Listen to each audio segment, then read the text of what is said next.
Hi welcome to life line. ఈ రోజు TV nine స్టూడియోలో ఉన్నారు senior doctor Vardhan from Vardhan Ayurveda hospital. ఈ రోజు లైఫ్ లైన్ లో మనం డిస్కస్ చేయబోతున్నాం back pain, neck pain, L4, L5 problems కి సంబంధించి డాక్టర్ గారితో మాట్లాడి మరిన్ని విశేషాలు తెలుసుకుందాం. మీరు కూడా డాక్టర్ వర్ధన్ గారితో మాట్లాడాలనుకుంటే, అపాయింట్మెంట్ పొందాలనుకుంటే టీవీ నైన్ స్క్రీన్ మీద డిస్ప్లే అవుతున్న నెంబర్స్ కి కాల్ చేసి సార్ అపాయింట్మెంట్ పొందొచ్చు అండ్ సార్ తో మాట్లాడి మీ ప్రాబ్లమ్ సార్ట్ అవుట్ చేసుకోవచ్చు. హాయ్ సార్, వెల్కమ్ టు ఆ స్టూడియో. థ్యాంక్ యూ అండి. డాక్టర్ గారు, బ్యాక్ పెయిన్, నెక్ పెయిన్ గురించి మాట్లాడుకుంటే అసలు బ్యాక్ పెయిన్ రావడానికి మెయిన్ కాజెస్ ఏంటంటారు? ఒకటండి, అంటే your spine is your bodies motherboard. Keep it healthy to run your life smoothly అని చెప్తారు. అంటే మన స్పైన్ అనేది మన శరీరానికి ఒక మదర్ బోర్డ్ లాంటిది. ఎందుకు మదర్ బోర్డ్ అంటున్నాను అనేది మళ్ళీ చెప్తాను. కాకపోతే దీన్ని హెల్దీగా ఉంచుకుంటే మన జీవితము సజావుగా సాగుతుంది. ఇప్పుడు స్పైన్ మదర్ బోర్డ్ అని ఎందుకు అన్నాము అని అంటే, నర్వస్ సిస్టమ్కి, మన సెంట్రల్ నర్వస్ సిస్టమ్కి, బాడీలో జరుగుతున్న పెరిఫెరల్ నర్వస్ సిస్టమ్కి అటాచ్మెంట్ లాంటిది ఈ స్పైన్. ఈ స్పైన్ కనుక సరిగ్గా లేకపోతే పైన నుంచి బ్రెయిన్ నుంచి వచ్చే స్టిమ్యులేషన్స్ కానివ్వండి, బ్రెయిన్ నుంచి వచ్చే సిగ్నల్స్ కానివ్వండి బాడీకి అందవు, బాడీ నుంచి వచ్చే స్టిమ్యులేషన్స్ బ్రెయిన్ దాకా కూడా రీచ్ కావు. కాబట్టి ఈ స్పైన్ని మనం కాపాడుకోగలిగితే, స్పైన్ అనేది ఫౌండేషన్ కాబట్టి ఆ ఫౌండేషన్ని మనం కరెక్ట్గా నిలబెట్టుకోగలిగితే అటు బ్రెయిన్, అటు central nervous system, peripheral nervous system అంతా కూడా నార్మల్గా ఉంటుంది అని అర్థం అన్నమాట. సో ఎలాంటి కండిషన్స్లో ఈ స్పైన్ డీవియేట్ అయిపోతుంది, స్పైన్ డిసీజ్డ్గా అయిపోతుంది అనేది ఇప్పుడు మీరు అడిగిన క్వశ్చన్. ఆ క్వశ్చన్కి ఆన్సర్ ఏంటంటే, మనం వెయిట్ బాగా పెరిగిపోయాము, వెయిట్ బాగా పెరిగిపోతున్నాము, స్పైన్ మీద ఎక్కువ వెయిట్ పడుతుంది అని అన్నప్పుడు మన ఆటోమేటికలీ స్పైనల్ ప్రాబ్లమ్స్ అనేవి వస్తూ ఉంటాయి. నార్మల్గా ఏంటంటే వెయిట్, ఒక రకంగా చెప్పాలంటే వెయిట్ స్పైనల్ ప్రాబ్లమ్స్కి కారణం కాకపోవచ్చు. కాకపోతే మన పోస్చర్ ఏదైతే ఉందో, మన irregular sitting, irregular standing postures ఏవైతే ఉంటాయో దానివల్ల వెయిట్ అధికంగా స్పైన్ మీద పడడం వల్ల 6 రెట్ల వెయిట్ పడుతుందండి. నార్మల్గా మనం నిలబడ్డప్పుడు 6 రెట్ల వెయిట్ పడ్డప్పుడు ఆటోమేటికల్లీ మీ వెయిట్ ఎక్కువ ఉందనుకోండి, ఇంకా 6 రెట్ల వెయిట్ ఎక్కువగా మన నడుము మీద పడుతూ ఉంటుంది. దాంతో స్పైనల్ ప్రాబ్లమ్స్ వచ్చేటువంటి ఛాన్సెస్ ఉంటాయి. రెండవది, పోస్చర్ సరిగ్గా లేకుండా ఉండడం. అంటే కూర్చునే విధానం, నిలబడే విధానం, పడుకునే విధానం, ప్రయాణం చేసే విధానం, బరువులెత్తే విధానం, ఇవన్నీ సరిగా లేనప్పుడు కూడా మనకు స్పైనల్ ప్రాబ్లమ్స్ వచ్చేటువంటి ఛాన్సెస్ ఉంటాయి. And at the same time wrong heels ఎక్కువగా యూస్ చేయడము, రాంగ్ ఫుట్వేర్ యూస్ చేయడము, లేదా టైట్ అండర్ గార్మెంట్స్ వేసుకోవడము, లేదా టైట్ బెల్ట్స్ పెట్టుకోవడము, ఇలాంటివి కూడా మనకి వెన్నునొప్పి రావడానికి ఛాన్సెస్ ఉంటాయి. అండ్ పడుకునే మన మ్యాట్రెస్తో సహా మన పడుకునే పిల్లో ఎంచుకోవడం కూడా చాలా ఇంపార్టెంట్గా ఉంటుంది. సో పిల్లో అతి సాఫ్ట్గా కాకుండా, అతి హార్డ్గా కాకుండా మధ్యస్థంగా ఉండేటువంటి పిల్లోని చూస్ చేసుకోవాలి.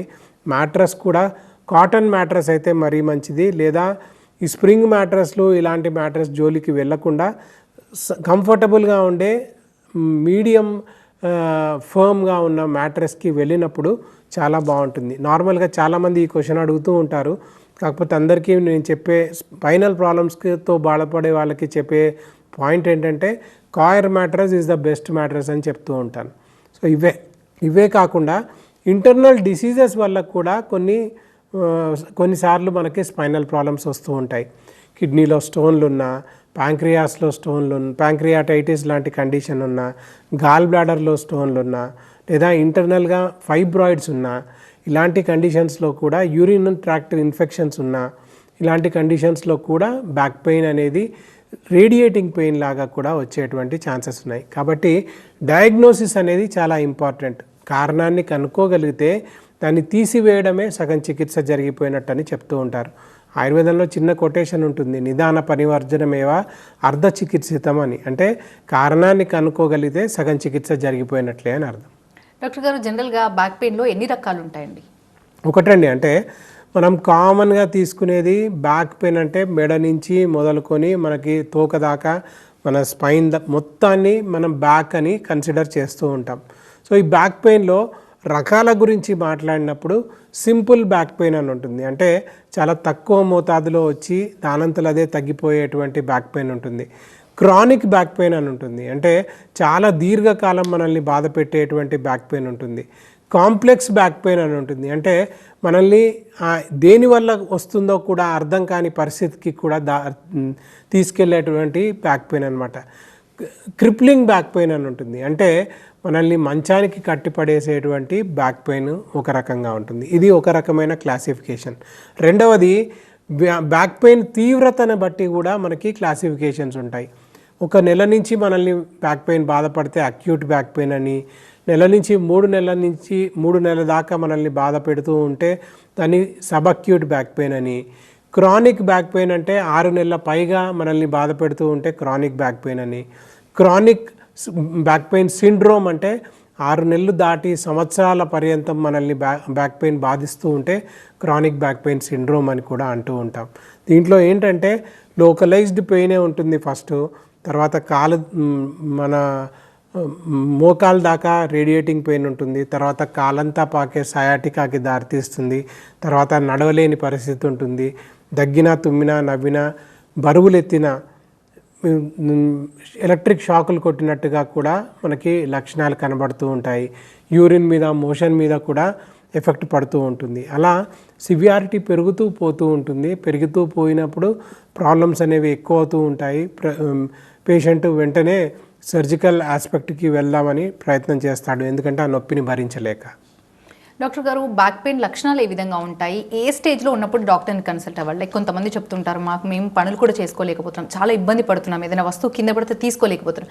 ఇలాంటి లక్షణాలు ఉన్నప్పుడు ఏ స్టేజ్లో ఉన్నట్టు, అసలు ఎప్పుడు కన్సల్ట్ అవుతే బెటర్ అంటారు? ఒకటండి, అంటే నొప్పి వచ్చినప్పుడే కన్సల్ట్ అవుతే అది చాలా ఈజీగా ఉంటుంది. మా దగ్గరికి యూజువల్గా అంటే వర్ధన్ ఆయుర్వేదాకి ఇలా పేషెంట్లు టీవీలో చూసి కానీ లేదా మా యూట్యూబ్ ఛానల్లో చూసి కానీ మా దగ్గరికి వచ్చేటప్పటికి ఆల్మోస్ట్ 3rd స్టేజ్ దాటుకొని ఎర్లీ 4th స్టేజ్లోనో లేకపోతే వేరే డాక్టర్ల దగ్గరికి వెళ్ళినప్పుడు సర్జరీ అని చెప్పినప్పుడు సర్జరీని తప్పించుకోవడానికి ఏ డాక్టర్ దగ్గరికి వెళ్ళాలి అని వాళ్ళు రీసెర్చ్ చేసినప్పుడు మా పేరు పైన కనబడ్డప్పుడు మా దగ్గరికి రావడం జరుగుతూ ఉంటుంది.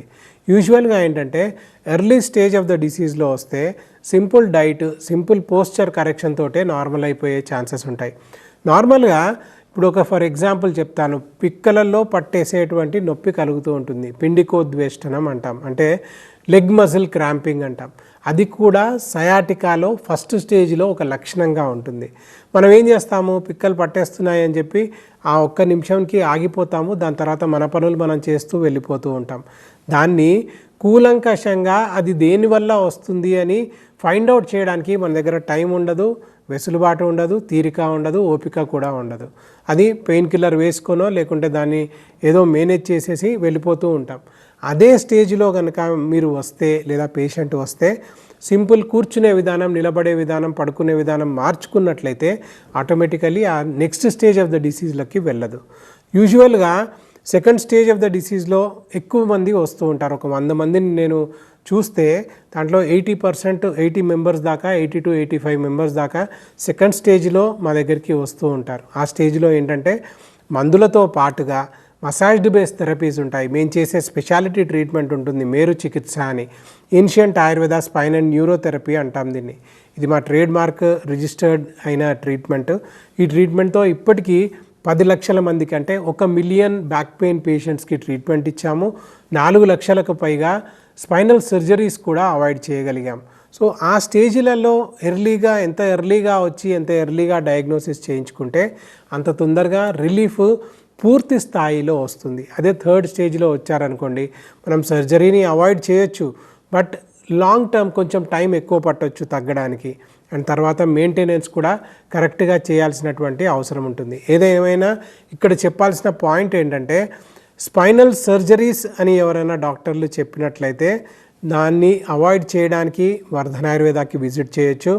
లేదా స్పైనల్ సర్జరీ చేయించుకున్న తర్వాత కాంప్లికేషన్స్ వచ్చినట్లయితే ఫుడ్ డ్రాప్ అని, చేయి పడిపోవడం అని, చేతుల్లో తిమ్మిర్లు తగ్గకపోవడం అని, ఇలాంటి కండిషన్స్తో ఇంకా బాధపడుతున్నట్లయితే అప్పుడు కూడా మీరు వర్ధన్ ఆయుర్వేదాకి రావచ్చు. 2వ స్టేజ్ 3వ స్టేజ్లో ఉన్న వ్యాధిని తగ్గించుకోవడానికి, నార్మలైజ్ చేసుకోవడానికి కూడా వర్ధన్ ఆయుర్వేదాకి రావచ్చు. హెల్తీగా ఉన్న పర్సన్స్ తమ స్పైన్ని ప్రాబ్లమ్స్ లేకుండా, నేను రేపు పొద్దున స్పైనల్ ప్రాబ్లం రాకుండా ఎలా కాపాడుకోవాలో అని తెలుసుకోవడానికి కూడా వర్ధన్ ఆయుర్వేదాకి విజిట్ చేయొచ్చండి. డాక్టర్ గారు, స్ట్రెస్ కూడా బ్యాక్ పెయిన్కి ఒక కారణం అనుకోవచ్చా? డెఫినెట్లీ ఎస్ అండి. ఈ కాలంలో ఏంటంటే మనం స్ట్రెస్ తీసుకున్నప్పుడు కొన్ని హార్మోన్స్ అనేవి రిలీజ్ అయిపోతూ ఉంటాయి. నార్మల్గా ఫస్ట్ హార్మోన్ ఏంటంటే కార్టిజాల్ అనే హార్మోన్ రిలీజ్ అవుతుంది.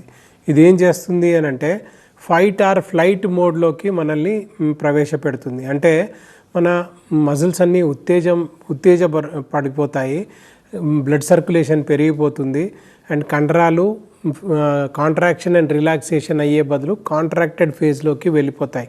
సో అప్రమత్తతో తీసుకెళ్ళిపోతూ ఉంటుంది.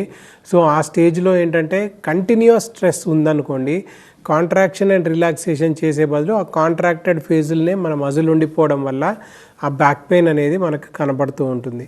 సో మిగతా ఆస్పెక్ట్లు కూడా చాలా ఉంటాయి. హార్ట్ రేట్ పెరుగుతుంది, పల్స్ రేట్ పెరుగుతుంది, మన రెస్పిరేటరీ రేట్ పెరుగుతుంది. ఇవన్నీ కూడా మనల్ని ఫైట్ ఆర్ ఫ్లైట్ మోడ్లోకి తీసుకుపోవడానికి జరుగుతూ ఉంటాయన్నమాట. సో అలా స్ట్రెస్ ఎక్కువగా తీసుకునే వాళ్ళకి వెనకాల కండరాలు పట్టేశాయి అని కంప్లైంట్ తోటి వస్తూ ఉంటారు, లేదా డిస్క్ ప్రాబ్లంలోకి కూడా అది ఎంటర్ అయిపోతూ ఉంటుంది. ఫస్ట్ మన బ్యాక్లో ఫస్ట్ షీల్డ్ మస్కులర్ సిస్టమ్ అండి, దాని తర్వాత స్కెలిటల్ సిస్టమ్ ఉంటుంది, దాని తర్వాత నర్వస్ సిస్టము, ఇదంతా కూడా ఉంటుంది. సో ఏమవుతుంది, కండరాల వ్యవస్థ దెబ్బతింటే, రిపీటెడ్ స్ట్రెస్ తోటి కండరాల వ్యవస్థ దెబ్బతింటే లోపల ఉన్న వెన్నెముక మీద కూడా ప్రభావం పడుతుంది, దాని లోపల ఉన్నటువంటి డిస్కుల మీద, దాని లోపల ఉన్నటువంటి నర్వస్ సిస్టమ్ అంతా వాటన్నిటి మీద కూడా ఎఫెక్ట్ పడుతూ ఉంటుంది. సో మనం చేయాల్సింది ఏంటంటే కండరాల వ్యవస్థను బలోపేతం చేసుకోవాల్సినటువంటి అవసరం ఉంది. అందుకనే డైలీ ఎక్సర్సైజెస్ చేయమని, స్పైనల్ ప్రాబ్లమ్స్లో స్పెసిఫిక్గా ఒక 5 ఎక్సర్సైజులు చేయమని చెప్తూ ఉంటాం యూజువల్గా మా దగ్గరికి వచ్చే పేషెంట్స్కి. First exercise swimming is the best exercise అని చెప్తాము. రెండోది యోగా ఈజ్ నెంబర్ 2 ఎక్సర్సైజ్ అని చెప్తాం. దాంట్లో కూడా హలాసన్, తాడాసన్, భుజంగాసన్, శలభాసన్, బాలాసన్, ఇలా వృక్షాసన్, ఇలా చాలా ఆసనాలు ఉన్నాయి. వాళ్ళ అవసరాలను బట్టి, వాళ్ళ సిచ్యువేషన్ని బట్టి, వాళ్ళ సివియారిటీని బట్టి ఆ ఆసనాలను వేయమని చెప్తూ ఉంటాం. మూడోది ఐసోమెట్రిక్ ఎక్సర్సైజెస్ అని చెప్తాం. నాలుగోది బ్రిస్క్ వాకింగ్ చేయమని చెప్తూ ఉంటాం. ఐదోది హౌస్ హోల్డ్ చోర్స్ చేయమంటాం. అంటే ఇంట్లో చేయాల్సినటువంటి పనులు, గార్డెనింగ్ చేయడము, లేదా ఇంట్లో పనులు చేయడము, లేదా పక్కనున్న సూపర్ మార్కెట్కి వెళ్ళి రావడము, ఇలాంటివన్నీ కూడా చేస్తూ ఉండమని చెప్తూ ఉంటాం. సార్, కాలర్ లైన్లో ఉన్నారు ఫ్రమ్ సదాశివపేట. ఎస్ బాలరాజు గారు, ప్రాబ్లం ఏంటో చెప్పండి డాక్టర్ గారికి. సార్, ఇది బ్యాక్ పెయిన్ వెళ్ళిపోయి వల్ల వంగడానికి లేవడానికి ఇబ్బంది అవుతుంది. సార్ మీ ఏజ్ ఎంత? మరి 35 ఉంటుంది సార్. ఎప్పటి నుంచి ప్రాబ్లము? ఇది ఒక 6 months అట్లా అవుతుంది సార్. ఎక్కడ వస్తుంది ఎక్కువ పెయిన్? కానీ మన వెనక సైడ్ వస్తుంది సార్, వెన్నుపూస దగ్గర. వెన్నుపూసలు అంటే నడుము దగ్గర వస్తుందా, మెడ దగ్గర వస్తుందా? నడుము దగ్గర సార్. ఓకే. కాలంతా ఏమైనా తిమ్మిర్లు, పోట్లు, మంటలు ఏమైనా వస్తున్నాయా? కాళ్ళు ఏముండదు సార్, కాకపోతే ఎక్కువసేపు ఉంటే అరకాలు మంటలాగా వస్తుంది, ఎక్కువసేపు నిలబడి. బీపీలు, షుగర్లు ఏమైనా ఉన్నాయా? లేదు సార్. ఎక్స్రేలు, ఎంఆర్ఐలు ఈ మధ్యలో డాక్టర్ని కలవడం ఏమైనా జరిగిందా? ఉన్నాయి సార్. ఏమన్నారు మరి డాక్టర్లు? ఇది మన ఏమంటారు సార్, తుంటి ప్రాబ్లం అంటున్నారు సార్. అంటే తొంటి దగ్గర నరం నొక్కుంటుందని చెప్తున్నారా, లేకుంటే భూమికలలో ప్రాబ్లం ఉందని చెప్పారా? బోన్ అని ఏమనలేదు కానీ తుంటి ప్రాబ్లం అంటే బ్లడ్ సర్క్యులేషన్ తక్కువ ఉంది అని అంటారు. అయితే నాకు నొప్పేమో ఇక్కడ మన వెన్నుపూస దగ్గర వస్తుంది. అంటే ఇక్కడ మీరు చెప్పే పాయింట్లు రెండు కారణాలు కనబడుతున్నాయండి. ఒకటి సయాటిక్ నర్వ్ కంప్రెషన్ చెప్తున్నారు, అంటే తొంటి దగ్గర వచ్చే నొప్పి గురించి చెప్తున్నాను. నడుములో వచ్చే నరము తొంటి, తొడల వెనకాల, మోకాల వెనకాల, పిక్కల వెనకాల, పాదం దాకా వచ్చేటువంటి నరం ఉంటుంది, దాన్ని సయాటిక్ నర్వ్ అంటారు. ఆ నరం నొక్కున్నట్లయితే నడుములో ఆ నరము తొంటి దగ్గర నొప్పి కూడా కలిగిస్తూ ఉంటుంది. అదే రెండవది ఏవాస్కులార్ నెక్రోసిస్ ఆఫ్ ఫీమర్ అంటారు. అంటే మన తొడ బోన్ ఉంటుంది కదా, అది ఏదైతే మన శ్రోణి ఫలకానికి అంటుకుంటుందో అక్కడ మీకు ఒకవేళ నొక్కున్నట్లయితే, నరం నొక్కున్నట్లయితే అప్పుడు కూడా తొంటిలోకి నొప్పి వచ్చేటువంటి ఛాన్సెస్ ఉంటాయి. కాబట్టి ఒకసారి మీ రిపోర్ట్స్ అన్నీ పట్టుకొస్తేనే, మిమ్మల్ని చూసాకనే మేము కరెక్ట్గా డయాగ్నోసిస్ చేయగలుగుతాం.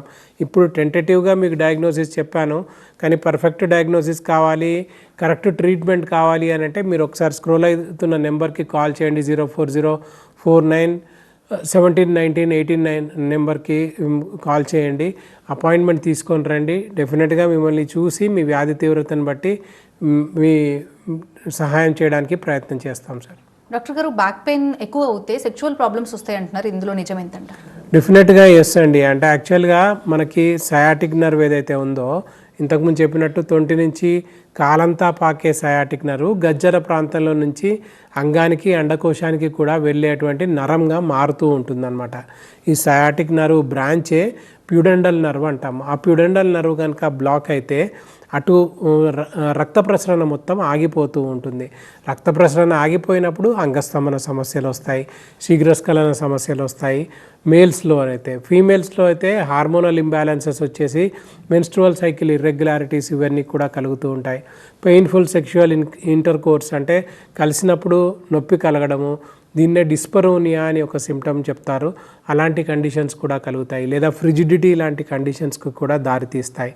కాబట్టి నార్మల్గా ఏం చేస్తారంటే సెక్షువల్ ప్రాబ్లం అనగానే ఒక సెక్సాలజిస్ట్ దగ్గరికి సపరేట్గా పరిగెత్తుకుంటూ వెళ్తూ ఉంటారు. స్పైనల్ ప్రాబ్లం తగ్గితేనే, స్పైనల్ కంప్రెషన్ తగ్గితేనే ఆ సెక్షువల్ ప్రాబ్లం కూడా నార్మల్ అవుతూ ఉంటుంది. ఆయుర్వేదంలో మేరు చికిత్స, మర్మ చికిత్స, పంచకర్మ చికిత్సలతో పాటుగా మేము వాజీకరణ చికిత్స అని కూడా చేస్తాం. ఈ వాజీకరణ చికిత్సలో క్వాలిటీ, క్వాంటిటీ, మొటిలిటీ ఆఫ్ స్పర్మ్ని ఇంప్రూవ్ చేయడంతో పాటుగా మేల్ సెక్షువాలిటీకి కూడా సంబంధించినటువంటి చికిత్స కాబట్టి ఫర్టిలిటీలో ఎయిడ్ చేస్తుంది, మేల్ సెక్షువాలిటీలో కూడా ఎయిడ్ చేస్తుంది. కాబట్టి ఒకటేసారి మీ స్పైనల్ ప్రాబ్లం తగ్గుతుంది, సెక్షువల్ ప్రాబ్లమ్స్ కూడా తగ్గుతాయి. బోలెడంతమంది దానికి సపరేటు దీనికి సపరేట్గా ట్రీట్మెంట్ తీసుకుంటూ ఉంటారు, కానీ మన దగ్గరికి వస్తే రెండింటికి ఒకటేసారి మనం ట్రీట్మెంట్ చేయొచ్చు. సార్, తిరుపతి నుంచి కాలర్ లైన్లో ఉన్నారు. నారాయణరావు గారు, ప్రాబ్లం ఏంటో చెప్పండి. డాక్టర్ వర్ధన్ గారు ఉన్నారు టీవీ స్టూడియోలో. హలో సార్, నమస్తే సార్. నమస్కారం అండి. సార్, స్పైనల్ ప్రాబ్లం ఉన్నాయి సార్. ఎప్పటి నుంచి అండి? 1 month నుంచి. మరి ఏం చేస్తున్నారు తగ్గించుకోవడానికి? అన్ని హాస్పిటల్ తిరిగాము, ఏడాలేవు. మందులు వేసుకుంటున్నారా? ఇప్పుడు ఎక్సర్సైజులు చేస్తున్నారా? వేసుకుంటున్నాం సార్, కొద్ది తగ్గుతుంది. ఏమైనా ఎక్సర్సైజులు చెప్పారా వాళ్ళు? ట్రీట్మెంట్ ఏం చెప్పారు? నెక్ పెయిన్ ఉందని చెప్పారు సార్. సార్, పెయిన్ తగ్గాలంటే 4 రకాల ట్రీట్మెంట్లు ఉంటాయండి. ఒకటి మసాజ్తో చేసే ట్రీట్మెంట్ ఉంటుంది, అది మిమ్మల్ని చూసి చెప్పాల్సి ఉంటుంది ఎన్ని రోజులు చేయాలి అనేది. 18 రోజులు, 21 రోజులు, 28 రోజులు, 45 రోజులు చేసే ట్రీట్మెంట్లు ఉంటాయి. రెండోది లోపల తినే మందులు ఉంటాయి. ఒకసారి స్క్రోల్ అయ్యే నెంబర్ 04049171819 అనే నెంబర్కి కాల్ చేయండి. మీ వ్యాధిని బట్టి, మీ తీవ్రతను బట్టి మసాజ్డ్ బేస్ థెరపీ చేయాలా, మందులు వేయాలా, ఆహారపు అలవాట్లతో తగ్గుతుందా, లేకుంటే ఎక్సర్సైజ్ ప్యాటర్న్స్ చెప్పాలా అనేది డిసైడ్ చేయాల్సినటువంటి అవసరం ఉంటుంది. స్క్రోల్ అయ్యే నెంబర్కి కాల్ చేయండి, అపాయింట్మెంట్ తీసుకొని రండి. మాకు హైదరాబాద్లో 3 బ్రాంచెస్ ఉన్నాయి, నారాయణగూడ, తార్నాక, బంజారా హిల్స్లో బ్రాంచెస్ ఉన్నాయి, విజయవాడ, కర్నూలులో కూడా బ్రాంచెస్ ఉన్నాయి. మీకు ఎక్కడ దగ్గర అనుకుంటే అక్కడ రండి, లేదా ఆన్లైన్ కన్సల్టేషన్స్ కూడా తీసుకుంటామండి. సార్, గుంటూరు నుంచి కాలర్ లైన్లో ఉన్నారు. కాసిం గారు, ప్రాబ్లం ఏంటో చెప్పండి డాక్టర్ గారికి. మేడం నమస్తే మేడం. సార్ నమస్కారం అండి, చెప్పండి. సార్, నేను 10 ఏళ్ల కింద ఈ మోకాలు ఆపరేషన్ చేయించాను సార్. ఓకే. మోకాలు కింద ఆపరేషన్ సార్. ఓకే. నేను పోయిండదు సార్, నాకు ఈ మధ్య నొప్పి ఎక్కువైంది సార్. 10 రోజుల తర్వాత ఏం తగ్గలేదా? 10 సంవత్సరాలైందండి. 10 సంవత్సరాలైందా? ఓకే. అప్పుడు అంటే కొద్ది గొప్ప వచ్చినా మళ్ళీ ఎట్లా వెళ్తూనే ఉన్నాం. ఈ మధ్య మరి 2 నెలలుగా ఎక్కువ ఉంది సార్. మరి మళ్ళీ ఆ డాక్టర్ని కలవలేదా మీరు వెళ్ళి? లేదు సార్. మరి మీరు గుంటూరు అంటున్నారు, మనకు దగ్గర బ్రాంచ్ విజయవాడలో బ్రాంచ్ ఉంది. ఒకసారి విజయవాడ మా నెంబర్ స్క్రోల్ అవుతుంది చూడండి, 04049171819 అనే నెంబర్కి అపాయింట్మెంట్ తీసుకోండి కాల్ చేసి. డాక్టర్స్ ఉన్నారు అక్కడ, థెరపిస్టులు కూడా ఉన్నారు. ఒకసారి మీరు వస్తే మీ వ్యాధి తీవ్రతను బట్టి మీకు ఏం ట్రీట్మెంట్ చేయాలి అనేది డిసైడ్ చేసి అప్పుడు కరెక్ట్ ట్రీట్మెంట్ ఇవ్వడానికి ప్రయత్నం చేయొచ్చండి. వచ్చేటప్పుడు పాత రిపోర్ట్లు ఏమైనా ఉంటే అవన్నీ కూడా తీసుకొని రావడానికి ప్రయత్నం చేయండి. డాక్టర్ గారు, స్పైనల్ ప్రాబ్లమ్సే కాకుండా ఇంకా ఏ రకాల వ్యాధులకి ట్రీట్మెంట్ చేస్తుంటారు? ఒకటండి, మాది సూపర్ స్పెషాలిటీ స్పైనల్ కేర్ అండి. అంటే spinal problems, sciatica, slip disc, degenerative disc disease, cervical spondylitis, lumbar spondylitis ఇవన్నీ ట్రీట్మెంట్ చేస్తాము. మల్టీ స్పెషాలిటీ ట్రీట్మెంట్స్లో స్కిన్ ప్రాబ్లమ్స్, దాంట్లో సోరియాసిస్, ఎగ్జిమా లాంటి conditions, atopic dermatitis, simple acne లాంటి కండిషన్స్కి కూడా ట్రీట్మెంట్ ఇస్తాము. సెక్షువల్ ప్రాబ్లమ్స్లో మేల్ అండ్ ఫీమేల్ సెక్షువల్ ప్రాబ్లమ్స్కి ట్రీట్మెంట్స్ ఇస్తాము. ఇన్ఫర్టిలిటీకి కూడా ట్రీట్మెంట్స్ ఇస్తాము. లివర్ అండ్ గ్యాస్ట్రో కేర్లో సింపుల్ అసిడిటీ నుంచి కాంప్లెక్స్ ఐబిఎస్, ఐబిడి దాకా, జాండీస్ నుంచి మొదలుకొని లివర్ సిరోసిస్ దాకా కూడా ట్రీట్మెంట్స్ ఇస్తాము. టిన్నిటస్ లాంటి కండిషన్స్కి ఎక్కువగా ట్రీట్మెంట్స్ ఇస్తాము. ఎంఎన్డి కండిషన్స్కు కూడా ట్రీట్మెంట్ ఇస్తాము. మా వర్ధన్ ఆయుర్వేద www.vardhanayurveda.com వెబ్సైట్ ఉంది. వర్ధన్ ఆయుర్వేద యూట్యూబ్ ఛానల్ కూడా ఉంది. 2 లక్షలకు పైగా మా దగ్గర సబ్స్క్రైబర్స్ ఉన్నారు. వాళ్ళ అన్ని వీడియోస్ వీక్లీ 3 సార్లు మేము వీడియోస్ అప్లోడ్ చేస్తూ ఉంటాము. అన్ని డైలీ లివింగ్ కోసము డైలీ టిప్స్ కూడా చెప్తూ ఉంటాము. అక్కడికి కూడా మీరు విజిట్ చేసి మీరు మమ్మల్ని ఫాలో అవ్వచ్చండి. థ్యాంక్ యూ డాక్టర్ గారు, థ్యాంక్స్ ఫర్ బీయింగ్ హియర్. ఇది వాళ్ళ లైఫ్ లైన్ చూస్తూనే ఉండండి TV9.